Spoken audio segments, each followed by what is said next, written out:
Hello students, welcome to my channel. हमने शुरू की हुई है इंटीग्रल कैलकुलस पर एक सीरीज और उसके फर्स्ट टॉपिक इनडेफिनेट इंटीग्रेशन के 3 लेक्चर्स हम पूरे कर चुके हैं। तो चलिए लेक्चर नंबर 4 को शुरू करते हैं। तो यार, पुराने 3 लेक्चर्स में हमने इंटीग्रेशन की डेफिनेशन और कुछ लविंग इंटीग्रेंट्स के बारे में पढ़ा था, जैसे एक्स की पावर एन का इंटीग्रेशन, 1/x का इंटीग्रेशन। और लेक्चर नंबर 3 में हमने कंप्लीट ट्रिग्नोमेट्री के इंटीग्रेशन के फॉर्मूलाज देखे थे और ट्रिग्नोमेट्री के आइडेंटिटीज को भी रिवाइज किया था। तो लेक्चर नंबर 4 में हम कुछ और लविंग इंटीग्रेंट्स को कंप्लीट करने जा रहे हैं। तो बच्चों, यहां पर हम सबसे पहले एक्सपोनेंशियल फंक्शंस के इंटीग्रेशंस को करना सीखेंगे। तो बच्चों, आप सबको याद करना है e to the power x और a to the power x के इंटीग्रेशंस को। तो हमारा पहला लविंग इंटीग्रेंट है आज का, और ये तो लिटरली बहुत लविंग इंटीग्रेंट है, e की पावर x। क्योंकि ये ऐसा फंक्शन है बच्चों, इसको डिफरेंशिएट करते हैं तब भी e की पावर x आता है, और इसको इंटीग्रेट करते हैं तब भी e की पावर x आता है। तो बच्चों याद करिए, integration of e to the power x is equal to e to the power x plus c। उसके बाद हम बात करते हैं सेकंड इंटीग्रेशन की, a to the power x, है ना। अगर a की वैल्यू कुछ आपका e के अलावा कुछ आपको मिल जाती है, e को छोड़कर कुछ भी मिल जाती है, तो a की पावर x का इंटीग्रेशन करने के लिए आपका फॉर्मूला होगा a की power x divided by ln a plus c। ठीक है बच्चों, तो ये आपके दो फॉर्मूलाज हैं एक्सपोनेंशियल इंटीग्रेशन के, एक e की पावर x का और एक a की पावर x का। तो चलिए इन पर एग्जांपल्स देखते हैं। तो यार, पहला इंटीग्रेशन है e की पावर 8x प्लस 7 का।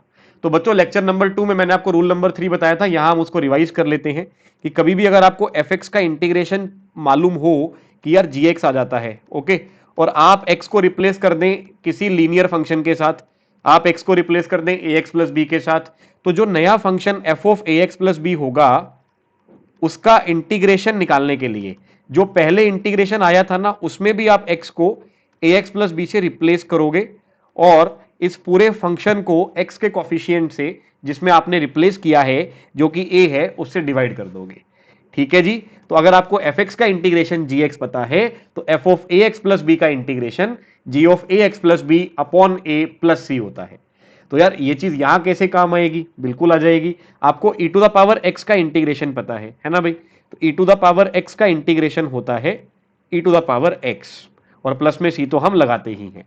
अब आपको निकालना है e to the power 8x plus 7 का इंटीग्रेशन। तो सब बच्चे ध्यान से देखें और बताएं कि क्या x की जगह पर 8x प्लस 7 लिखा हुआ है?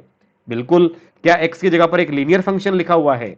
बिल्कुल। इसका मतलब हम अपने आंसर वाले फंक्शन में भी x की जगह पर यही लीनियर फंक्शन को लिख देंगे। तो e की पावर में हम लिख देंगे 8x प्लस 7, लेकिन हमें x के कॉफिशिएंट से डिवाइड भी करना होता है। तो हम इस पूरे फंक्शन को डिवाइड करेंगे, x का कॉफिशिएंट इस लीनियर फंक्शन में 8 है, 8x प्लस 7 में, और यहां लगा देंगे प्लस का c। लो बच्चों, हो गया इंटीग्रेशन। तो e की पावर x का इंटीग्रेशन हम जानते थे, उसी से हम e की पावर 8x प्लस 7 के इंटीग्रेशन को निकाल पाए। तो चलिए इस तरह के कुछ और क्वेश्चंस को ट्राई करते हैं। इस बार आपके पास जो फंक्शन है वो है 2 की पावर x प्लस 3 की पावर x का होल स्क्वायर। तो यार, सबसे पहले अपने को स्क्वायर सॉल्व करना पड़ेगा। जैसे कि आप जानते हैं a प्लस बी के स्क्वायर का formula is equal to A square plus 2ab plus B square होता है। उसको जल्दी से अप्लाई करते हैं। तो यहां पर a की जगह पर 2 की पावर x है, b की जगह पर 3 की पावर x है। तो सबसे पहले 2 की पावर x का स्क्वायर हो जाएगा, फिर 2ab की टर्म में 2 इंटू 2 की पावर x इंटू 3 की पावर x आ जाएगी, और लास्ट में 3 की पावर x का स्क्वायर हो जाएगा। ठीक है बच्चों, तो हमने तीनों फंक्शन को स्क्वायर कर लिया। अब 2 की पावर x का जो स्क्वायर है, ध्यान से देखना बेटा, 2 की पावर x का स्क्वायर, उसको हम लिख सकते हैं 2 स्क्वायर की पावर x, बिकॉज पावर से पावर तो मल्टीप्लाई होती है। पहले भी 2 की पावर 2x लिखा हुआ है, और अभी भी 2 की पावर 2x लिखा हुआ है। इसका मतलब 2 की पावर x के स्क्वायर का मतलब होता है 4 की पावर x। ओके। उसी प्रकार 2 की पावर x इंटू 3 की पावर x का मतलब होता है 6 टू द पावर x, और 3 की पावर x के स्क्वायर का मतलब होता है 9 की पावर x। तो बच्चों, आपके सारे फंक्शंस प्लस में ही हैं। अब आप इनको बारी बारी से इंटीग्रेट कर सकते हो। तो 4 की पावर x का इंटीग्रेशन हो जाएगा 4 की power x divided by ln 4। मैंने वही लविंग इंटीग्रेंट का फॉर्मूला इस्तेमाल किया है जो इस लेक्चर की शुरुआत में हमने अभी अभी पढ़ा है। a की पावर x का इंटीग्रेशन मैं लिख भी देता हूं उसको यहां पर, a की पावर x का integration is equal to a to the power x divided by ln a plus c। ठीक है बच्चों, इसी फॉर्मूला को हम लोग यूज कर रहे हैं। तो 4 की पावर x का इंटीग्रेशन 4 की पावर x अपॉन ln 4 हो गया। यहां पर 2 मल्टीप्लाई में है तो उस 2 को मल्टीप्लाई में ही रहने दीजिए, और 6 की पावर x का इंटीग्रेशन हो जाएगा 6 की power x divided by ln 6, और सिमिलरली 9 की पावर x का इंटीग्रेशन होगा 9 की power x divided by ln 9, और यहां पे आपको लिखना है प्लस का c। ठीक है बच्चों, आई होप सबको समझ में आ गया होगा। सिर्फ a की पावर x के ऊपर ही ये पूरा क्वेश्चन बेस्ड था। चलिए कुछ और क्वेश्चंस देखते हैं इस प्रकार के। नेक्स्ट क्वेश्चन है e की power x ln a plus e की पावर a ln x। देखो थोड़ा अलग से टाइप का फंक्शन है ये, इसको इंटीग्रेट करना है, और इंटीग्रेट करने के लिए हम जानते हैं कि फंक्शन को सिंप्लीफाई करना पड़ेगा कुछ। सो बच्चों, इसका इंटीग्रेशन करने के लिए मुझे लॉग की 2 प्रॉपर्टीज को इस्तेमाल करना पड़ेगा। ठीक है, तो उन दोनों प्रॉपर्टीज को जल्दी से देख लेते हैं। पहली प्रॉपर्टी ये है कि लॉग में यदि कोई नंबर लिखा होता है और उस नंबर की कुछ पावर में अल्फा लिखा होता है, ठीक है, तो ये जो n की पावर अल्फा होती है ये अल्फा लॉग के मल्टीप्लाई में आ जाती है, तो alpha into log of n base से हम इसको लिख सकते हैं। ठीक है, यहां पर आपके पास ln यूज किए गए हैं, नेचुरल लॉग यूज किए गए हैं। नेचुरल लॉग का मतलब भी लॉग होता है, बस उस लॉग का बेस e हो जाता है। ठीक है, और दूसरी प्रॉपर्टी में क्या इस्तेमाल करने वाला हूं कि यदि किसी नंबर की पावर में एक ऐसा लॉग आ जाता है जिसका बेस e होता है, तो आप सब जानते हैं ln का बेस e होता है। ठीक है, तो e की पावर में यदि कभी भी ln x लिखा जाता है तो इसका जो वैल्यू है वो वापस x के बराबर आ जाता है। ओके, मतलब किसी नंबर की पावर में आप ऐसा लॉग लिख दीजिए जिसका बेस वही नंबर हो, तो वो नंबर और लॉग सब कट जाता है और आंसर सिर्फ x बच जाता है। तो यार ध्यान से देखिए, इस क्वेश्चन को सॉल्व करने के लिए e की पावर x ln a है, तो इस e की पावर x ln a को मैं प्रॉपर्टी नंबर 1 जो मैंने आपको इस प्रॉपर्टी में पढ़ाया कि जो पावर है वो आगे आ जाती है, यहां पर पावर ऑलरेडी आगे है, तो मैं प्रॉपर्टी को राइट टू लेफ्ट यूज कर रहा हूं। मैं पावर को a की पावर में लेके जा रहा हूं, x को a की पावर में लेके जा रहा हूं। ठीक है, तो क्योंकि x ln a लिखा हुआ है, x ln के मल्टीप्लाई में है, तो ये a की पावर में जा सकता है, ln ऑफ a की पावर x। तो यार e की पावर ln लिखा हुआ है ना, और e की पावर ln में कुछ भी लिखा हो आंसर डायरेक्टली वही आ जाता है। इसका मतलब e की पावर ln में यहां a की पावर x लिखा हुआ है, तो इसका आंसर a की पावर x आ जाएगा। अब आप नेक्स्ट फंक्शन को देखिए, नेक्स्ट फंक्शन में e की पावर a ln x लिखा हुआ है, इसका मतलब इस फंक्शन को हम लिख सकते हैं e की पावर ln, और यहां पर लिख सकते हैं x की पावर a, तो इस फंक्शन का वैल्यू आ जाएगा x की पावर a। तो बच्चों यहां पर आपको इंटीग्रेशन करना है a की पावर x प्लस x की power a with respect to x। ठीक है जी, बस यही इंटीग्रेशन था जिसको थोड़ा सा टिपिकल फॉर्म में लिखा हुआ था, पर आपने उसे क्रैक किया, और क्रैक करके अब आप उसका इंटीग्रेशन आसानी से कर सकते हो। देखो इन दोनों फंक्शंस में डिफरेंस क्या है, डिफरेंस ये है, एक तो वेरिएबल की पावर कांस्टेंट है और एक फंक्शन कांस्टेंट की पावर वेरिएबल है।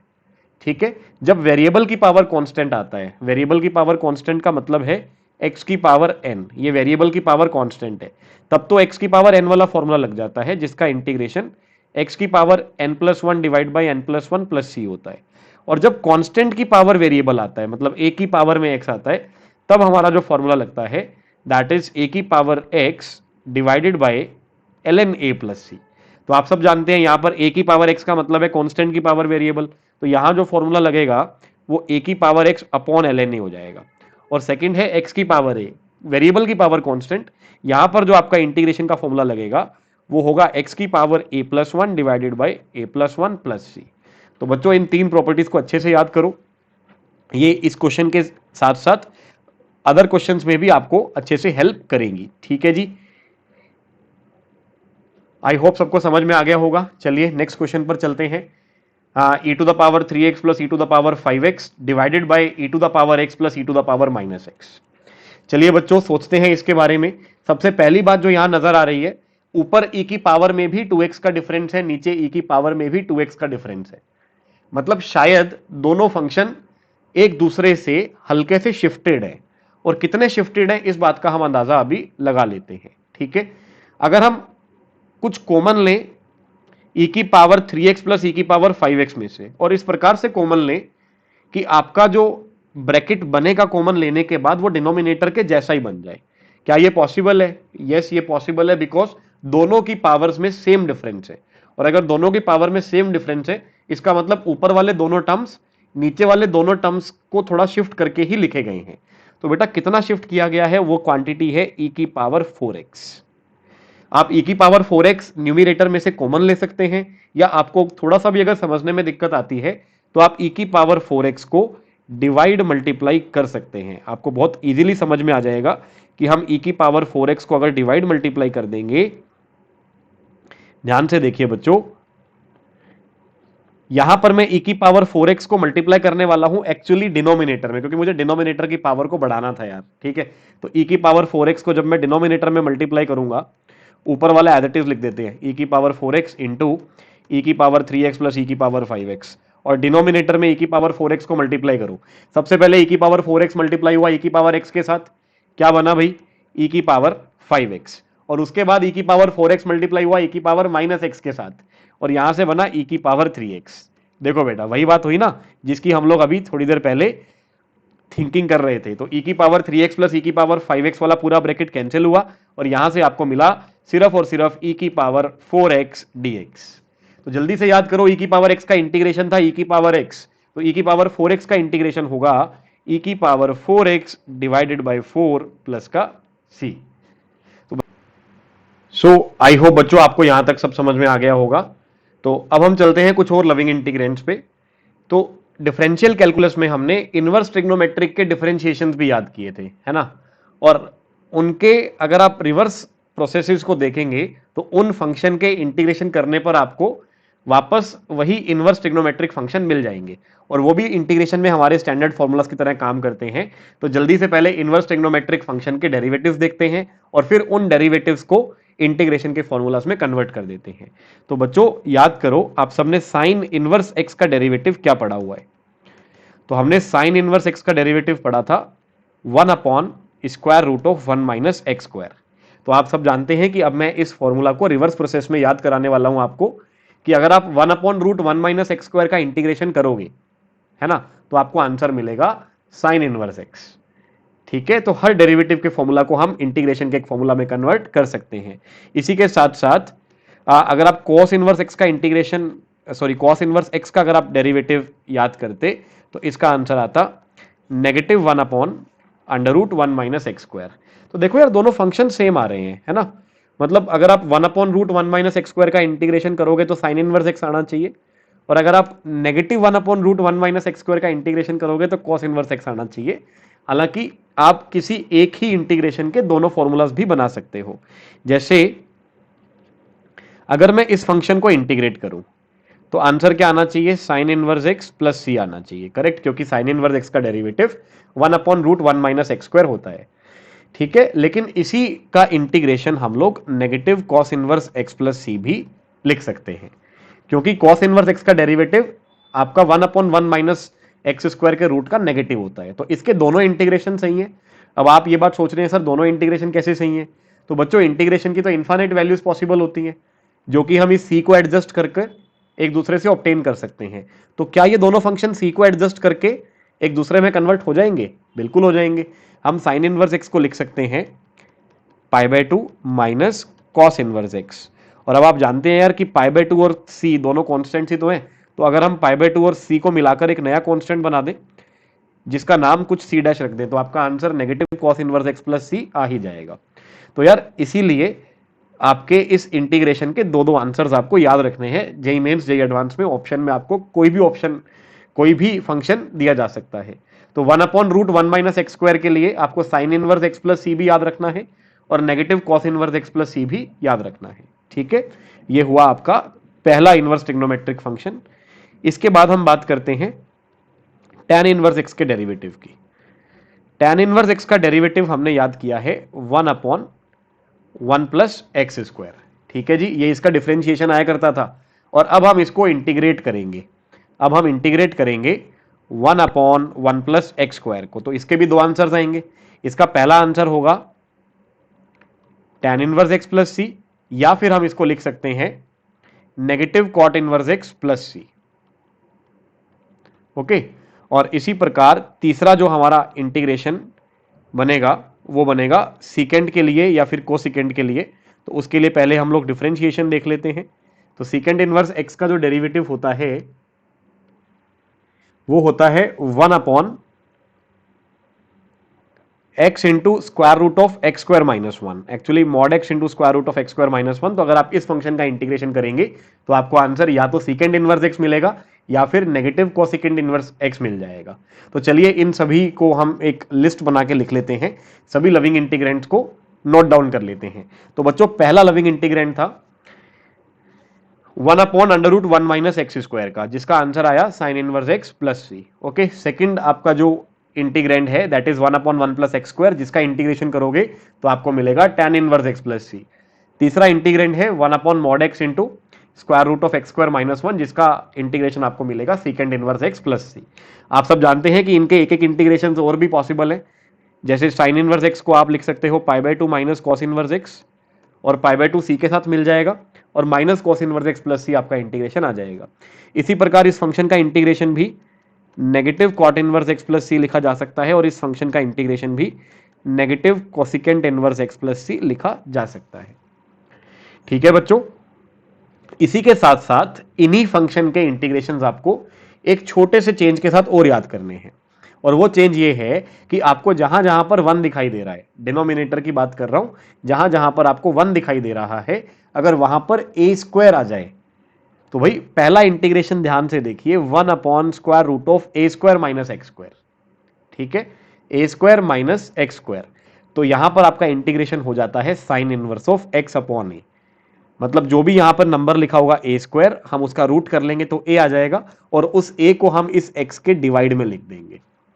ठीक है, इसी प्रकार सेकंड में क्या होगा बेटा, इस 1 की जगह पर जो नीचे 1 प्लस एक्स स्क्वायर लिखा हुआ है, उसकी जगह पर अगर ए स्क्वायर लिखा हुआ आ जाए, किसी भी नंबर का स्क्वायर लिखा हुआ आ जाए, तो हमारा इंटीग्रेशन का फॉर्मूला सिर्फ tan इनवर्स x नहीं होता है, 1/a tan inverse x upon a plus C होता है। यहां पर a दो बार दिख रहा है आपको आंसर में, एक बार 1/a आपको बाहर लगाना पड़ेगा, और एक बार a आपको x में डिवाइड करना पड़ेगा, और लास्ट वाले के अंदर आपको याद रखना है 1/mod x √x² माइनस ए स्क्वायर का इंटीग्रेशन, यहां भी 1/a बाहर आपको मल्टीप्लाई में लगाना पड़ेगा, और इनटू में second inverse x by a plus C लिखना पड़ेगा। तो बच्चों इन सब के प्रूफ जो है वो हम अभी नहीं करेंगे, वो हम सब्स्टिट्यूशन जब हम पढ़ लेंगे, इंटीग्रेशन करने का जो मेथड होता है सब्स्टिट्यूशन मेथड, उसमें हम इन सब के प्रूफ को बहुत आसानी से कवर कर लेंगे। ठीक है बच्चों, अभी हम सिर्फ इनके क्वेश्चंस को देखते हैं जिसमें आपके ये सभी फंक्शंस काम में आने वाले हैं।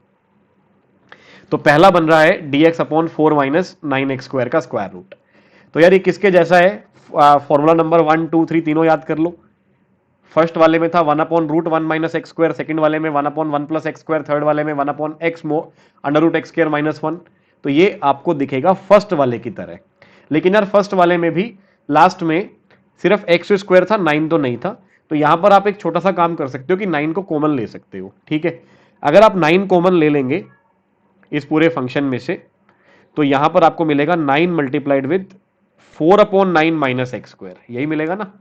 9 हमने कॉमन ले लिया, और ये स्क्वायर रूट के अंदर लिखा हुआ है, तो जब आप स्क्वायर रूट फंक्शन को सॉल्व करोगे तो 9 तो बाहर आ जाएगा, और स्क्वायर रूट के अंदर क्या बचेगा, 4/9 माइनस एक्स स्क्वायर। क्या 4/9 किसी का स्क्वायर होता है, याद करिए, बिल्कुल 4/9 स्क्वायर होता है 2/3 का। तो 2/3 का स्क्वायर माइनस एक्स स्क्वायर, इसको वापस हम इंटीग्रेशन वाले फंक्शन में रख देते हैं। तो आपको इंटीग्रेशन करना है बच्चों dx अपॉन, और अपॉन में वो पूरा फंक्शन लिखा हुआ है, तो यहां पर एक तो आ जाएगा 3, और 3 के मल्टीप्लाई में आ जाएगा स्क्वायर रूट ऑफ 2/3 का स्क्वायर माइनस एक्स का स्क्वायर। तो यार ये जो डिनोमिनेटर में 3 आपको नजर आ रहा है, ये 3 तो आ जाएगा कॉमन, इस 3 को आप कॉमन ले आना इंटीग्रेशन के बाहर, और बाकी जो आपको फंक्शन दिखाई दे रहा है उसका हो जाएगा इंटीग्रेशन। तो इसका इंटीग्रेशन होता है साइन इनवर्स x अपॉन ए, और a की जगह पर आपको दिखाई देगा 2/3, तो sine inverse x upon 2/3 plus C आपके इस इंटीग्रेशन का आंसर हो जाएगा। अब इसको थोड़ा अगर सेट करके लिखना चाहें तो it will be equal to 1/3 sine inverse 3x/2 plus C. Okay, ये इस इंटीग्रेशन का आंसर आ जाएगा। तो चलिए इस तरह के कुछ और क्वेश्चंस को ट्राई करते हैं। नेक्स्ट है dx upon 25 plus 16x square. देखो यहाँ कोई रूट नहीं आ रहा, मतलब यहाँ पे फॉर्मूला नंबर 2 लगने वाला है ना। कॉमन क्या लेंगे अब आपको समझ में आ चुका है यार कि 16 कॉमन लेंगे, और अगर आप लोग 16 कॉमन ले लोगे तो यहाँ पर बचेगा 25/16 प्लस में एक्स स्क्वायर, करेक्ट। इस 16 को इंटीग्रेशन के बाहर लेके जाएंगे तो यहाँ बनेगा 1/16, और डिनोमिनेटर में जो 25/16 है ना भाई, अरे बोल दो, अब तो वो बनेगा 5/4 का स्क्वायर, और प्लस में जो एक्स स्क्वायर है वो आपको एज इट इज रखना है। तो ये आपका फॉर्मूला बना dx upon a square plus X square, और इसका इंटीग्रेशन होता है 1/a tan inverse x upon A, correct. तो 1/16 जो बाहर था वो एज इट इज। इसके बाद हम इंटीग्रेशन कर रहे हैं, इंटीग्रेशन में सबसे पहले आता 1/a, तो यहां पे a का वैल्यू है 5/4, तो 1/a का मतलब हो जाएगा 4/5। उसके बाद tan इनवर्स, और tan इनवर्स के अंदर आएगा x अपॉन ए, तो x का डिवाइड कर देंगे 5/4 से, तो 4 ऊपर आ जाएगा, और प्लस में आपको सी तो लगाना ही है। इस 4 से ये 16 कैंसिल कर दो, आपका फाइनल आंसर आ गया 1/20 tan inverse of 4x/5 plus C, correct. चलिए बेटा नेक्स्ट क्वेश्चन देखते हैं। dx upon x into square root of 3x² minus 4, तो यहां भी यार मैं x² का कोफिशिएंट 3 है ना, तो x² का कोफिशिएंट 1 बनाना चाह रहा हूं ताकि हमारा वो स्टैंडर्ड वाला फॉर्मूला डायरेक्टली लग जाए। तो यहां पर मैं कॉमन क्या लूंगा, यहां पर मैं कॉमन लूंगा 3 को, क्योंकि वही x² के कोफिशिएंट में लिखा गया है। जैसे ही आप 3 कॉमन लेंगे, लेकिन 3 स्क्वायर रूट से जब बाहर आएगा तो वो 1/√3 बन के आएगा। ओके भाई, यहां पर रूट के बाहर जो x है वो एज इट इज, और फिर रूट के अंदर आ जाएगा x² माइनस 4/3। तो बच्चों क्या ये भी आपका x² माइनस a² जैसा फॉर्मेट बन रहा है क्या? ध्यान से देखो, बिल्कुल। क्या 4/3 किसी का स्क्वायर होता है? यस, आप 4/3 को लिख सकते हो 2/√3 का स्क्वायर। तो यहां पर जो a का वैल्यू है वो 2/√3 आ जाएगा, और यहां लगेगा फॉर्मूला नंबर 3।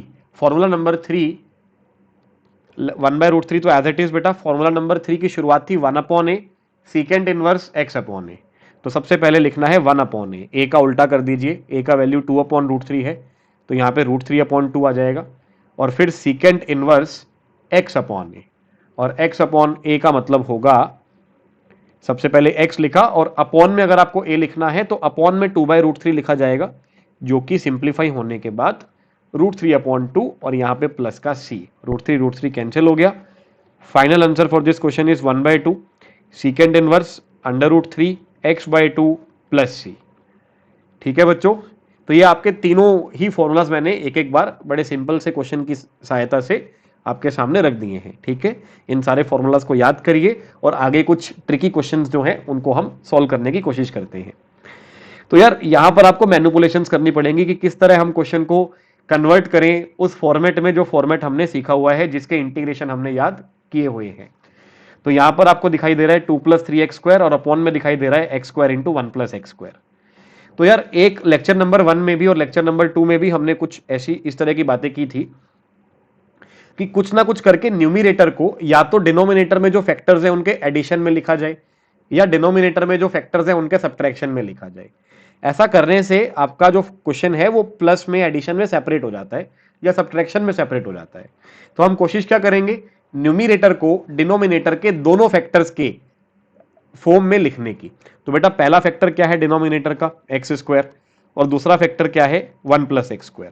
आप जानते हैं कि नीचे x² आ जाएगा तब भी हम इंटीग्रेशन कर लेंगे, नीचे 1 + x² आ जाएगा तब भी हम इंटीग्रेशन कर लेंगे। तो बड़ा सिंपल सा एक हिंट क्वेश्चन ने छोड़ा हुआ है, जो 3x² है उसको हम लोग 2x² + x² लिख लेते हैं। ठीक है जी, और यहां पर आपका x² into 1 + x² as it is लिखा ही हुआ है। अब कोशिश करते हैं थोड़ा इसको सेपरेट करने के लिए। यहां पर आप 2 कॉमन ले सकते हो, 2 कॉमन लोगे तो ये 1 + x² बन जाएगा, और प्लस में x² तो है ही। तो जरूर यार इन दोनों टर्म्स को सेपरेट करके हमारी बात बन जानी चाहिए।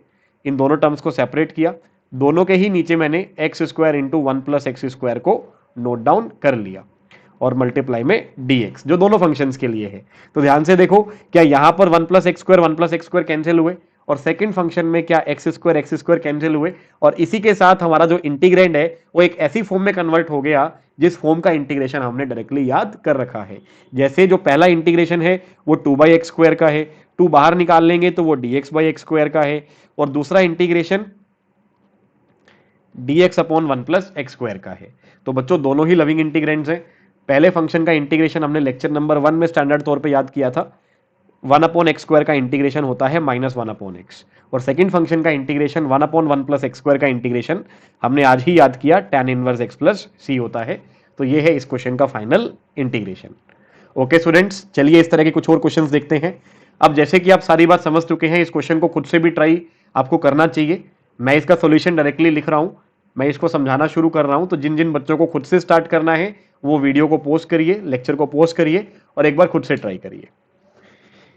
ठीक है जी, तो यहां पर हमारा फंक्शन है x² अपॉन x² + 1। तो कोशिश ये है कि किसी भी प्रकार न्यूमिरेटर को डिनोमिनेटर के फैक्टर्स के या तो प्लस में लिख लिया जाए या माइनस में लिख लिया जाए, है ना, उससे हमारा क्वेश्चन जो है वो थोड़ा इजीली सॉल्व हो सकता है। तो यहां पर वो दिमाग लगाना काफी आसान है कि हम न्यूमिरेटर में +1 और -1 लिख सकते हैं। यदि आप न्यूमिरेटर में +1 और -1 लिखेंगे तो सेपरेट करने के बाद आपको आपका इंटीग्रेंड एक लविंग फॉर्म में, एक स्टैंडर्ड फॉर्म में कन्वर्ट होता हुआ दिख जाएगा, जिसका इंटीग्रेशन आपने ऑलरेडी याद कर रखा है। बताओ बच्चों, x² + 1 को x² + 1 से डिवाइड किया तो 1 बचा, मतलब यहां तो 1 का इंटीग्रेशन करना है, और फिर इस 1 को आप x² + 1 से डिवाइड करोगे तो यहां बचेगा 1/1 + x², integration with respect to x। Okay जी, अब बेटा फाइनल आंसर लिखने की बारी आ गई है। बहुत छोटा सा सवाल था। 1 का इंटीग्रेशन x होता है और 1/1 + x² का इंटीग्रेशन tan इनवर्स x होता है, और यहां पे आप लगा देंगे प्लस का c, and this is the integration of the given integrand. I hope आप सबको समझ में आ गया होगा। सो बच्चों, इसी तरह के कुछ और क्वेश्चंस देख लेते हैं। नेक्स्ट क्वेश्चन आपका है x⁴/x² + 1 का इंटीग्रेशन। कुछ कुछ पिछले क्वेश्चन के जैसा ही है, बस वहां पर न्यूमिरेटर में x² था, यहां पर x⁴ है, लेकिन इसको सॉल्व करने के लिए मेथड थोड़ा सा हमें चेंज करना पड़ेगा। यहां पर हम +1 नहीं कर सकते, यहां पर हमें -1 करना पड़ेगा। आप सब जानते हैं अगर आप -1 करेंगे, हम थोड़ा यहां पे कैलकुलेशंस करके देख लेते हैं पहले, क्योंकि +1 करेंगे तो x⁴ +1 किसी से भी कैंसिल नहीं होने वाला। लेकिन अगर आप x⁴ -1 को ध्यान से देखें, इट कैन बी फैक्टराइज्ड, ये आपके दो फैक्टर्स में कन्वर्ट हो जाएगा, a² - b² का फॉर्मूला अप्लाई हो जाएगा, and it can be written as x² + 1 multiplied with x² - 1, और आपका x² + 1 जो है वो डिनोमिनेटर से कट भी जाएगा। ठीक बात है। तो यहां पर हमारा जो एक्चुअल तरीका है वो +1 -1 नहीं करेंगे, यहां पर हम -1 + 1 करेंगे। ठीक है, वो हमें ज्यादा हेल्प करेगा इस क्वेश्चन के लिए। तो x⁴ -1 + 1 यहां पर हम लिख देंगे, और डिनोमिनेटर में x² + 1 तो लिखा ही हुआ है। तो बच्चों, x⁴ -1 का फैक्टराइजेशन जो कि हमने अभी अभी सीखा था, उसको हम यहां पर पेस्ट कर देते हैं, x² + 1 मल्टीप्लाइड विद x² - 1, और यहां पर आपको प्लस का 1 नजर आ रहा होगा, और दोनों के ही नीचे आपको x² + 1 को लिख देना है, मतलब इसको सेपरेट कर लेते हैं। तो डिनोमिनेटर को मैं दोनों के नीचे लिख देता हूं, ठीक है जी, और मल्टीप्लाइड में dx तो आपका है ही, मतलब आप विद रिस्पेक्ट टू x इसका इंटीग्रेशन करना चाह रहे हो। तो सब बच्चे ध्यान से देखें, x² + 1 से x² + 1 कैंसिल हो गया। तो स्टूडेंट्स, आपको जो इंटीग्रेट करना है, आपका जो नया फंक्शन यहां पर आपको ऑब्टेन हुआ वो x² - 1 + 1/1 + x² with respect to x obtain हुआ। अब आई थिंक ये पूरा जो फंक्शन है वो प्लस माइनस में आ चुका है, तो आप सभी पार्ट्स का अलग अलग इंटीग्रेशन भी कर सकते हो। x² का इंटीग्रेशन हो जाएगा x³ / 3, x⁴n वाले फॉर्मूला से 1 का इंटीग्रेशन x होता है, और 1/1 + x² का इंटीग्रेशन tan इनवर्स x होता है।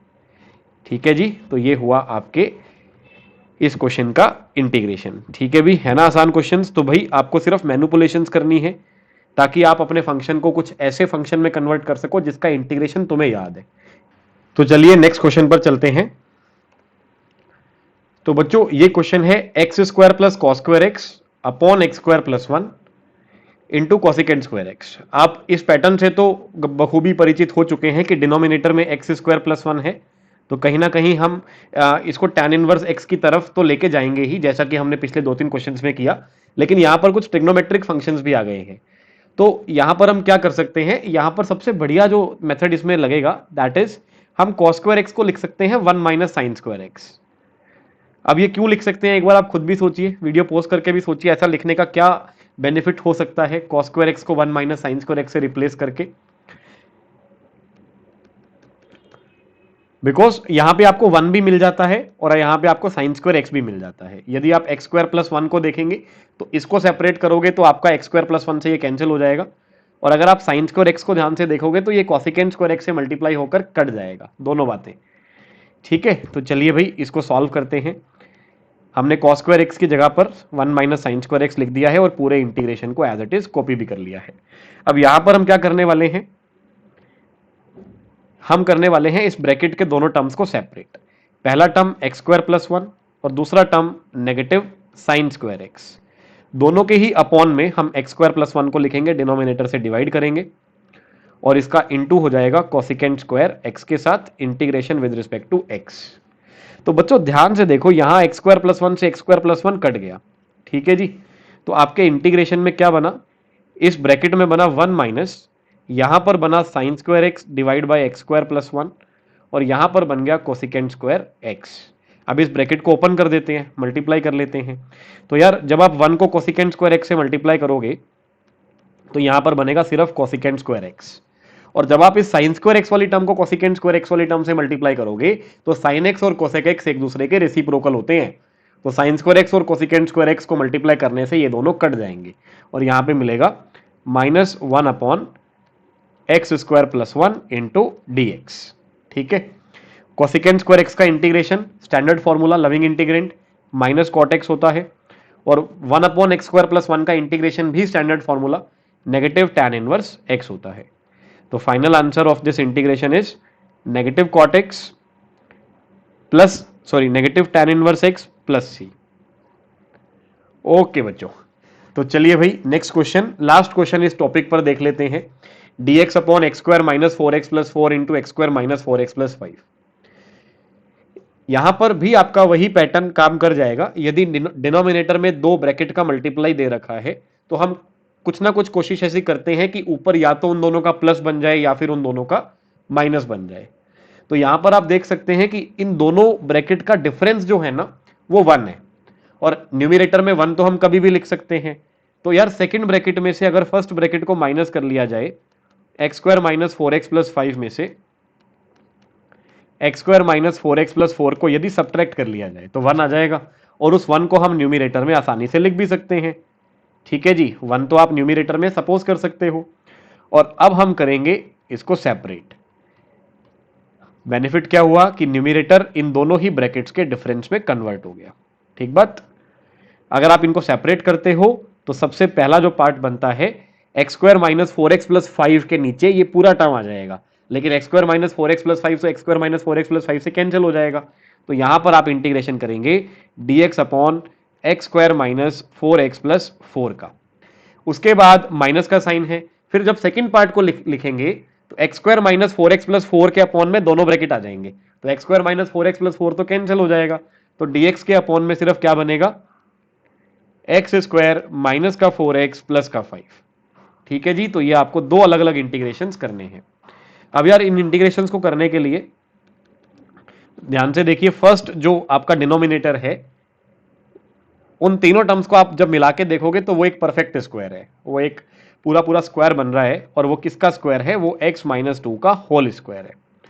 और दूसरे वाला जो ब्रैकेट है उसमें यदि आप इस 5 को 4 प्लस वन की तरह से देखेंगे तो x square minus four X plus four तो आपका वापस वही स्क्वायर बन गया जो आपका पिछले वाले पार्ट में बना था। अभी x square minus four X plus four को आपने एक्स माइनस टू का स्क्वायर लिखा था, और वन आपका एडिशनल बच जाएगा, एक्स माइनस टू का स्क्वायर हो जाएगा।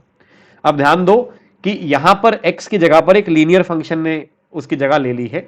अगर वन अपॉन एक्स स्क्वायर होता तो इंटीग्रेशन क्या आ जाता, माइनस वन बाई एक्स, लेकिन यहां पर है one upon X minus to का स्क्वायर, मतलब x की जगह पर x माइनस टू लिखा गया है, तो इंटीग्रेशन भी क्या हो जाएगा, minus one by x minus to हो जाएगा। और डिवाइड किससे करते हैं, x के कोफिशिएंट से, जो कि यहां पर वन है, तो यहां पर किसी भी चीज से डिवाइड नहीं करेंगे। सेकंड इंटीग्रेशन को ध्यान से देखिए, यदि one upon one plus X square होता तो इंटीग्रेशन tan इनवर्स एक्स होता, लेकिन यहां वन अपॉन वन प्लस किसका स्क्वायर है, एक्स का स्क्वायर नहीं है, एक्स माइनस टू का स्क्वायर है, मतलब एक्स की जगह पर एक linear function x minus to है, तो हमारा आंसर भी tan inverse X minus to हो जाएगा। ठीक है, और डिवाइड आपको एक्स के कोफिशिएंट से करना है जो कि अभी भी वन है, और यहां आप प्लस में लिख देंगे C. So final integration is minus one upon X minus two negative tan inverse X minus two positive C. तो ये था बच्चों लेक्चर नंबर 4। ठीक है, जहां पर हमने दो बातें सीखी, एक्सपोनेंशियल फंक्शन के इंटीग्रेशन को करना और इनवर्स ट्रिग्नोमेट्री फंक्शंस के डेरिवेटिव से जो इंटीग्रेशन बनते हैं उनके बारे में हमने चर्चा की। तो बच्चों आज का लेक्चर यहीं तक। आप हर लेक्चर के बाद खुद से कुछ क्वेश्चंस को प्रैक्टिस जरूर किया करो। ये क्वेश्चंस आपको डिफरेंट बुक्स में मिल सकते हैं। ठीक है, ये क्वेश्चंस आपको एनसीईआरटी में भी मिल सकते हैं, और यदि आप जेईई मेंस एडवांस की प्रिपरेशंस कर रहे हैं तो आपको इनके पीवाईक्यूज के साथ साथ कुछ अच्छी बुक्स भी सॉल्व करनी चाहिए। ठीक है बच्चों, तो आज का लेक्चर यहीं तक है। इसके बाद हम लोग कंटिन्यू करेंगे लेक्चर नंबर 5 में। मेरे सभी लेक्चर्स रात को 10 बजे लाइव अपलोड होते हैं, तो और लेक्चर्स को लाइव देखने से ही आप एक वेल शेड्यूल्ड वे में अपने इंटीग्रेशन की प्रिपरेशंस को कर सकते हो। ओके बच्चों, thank you all of you, bye bye. Lecture number 5 में मिलेंगे।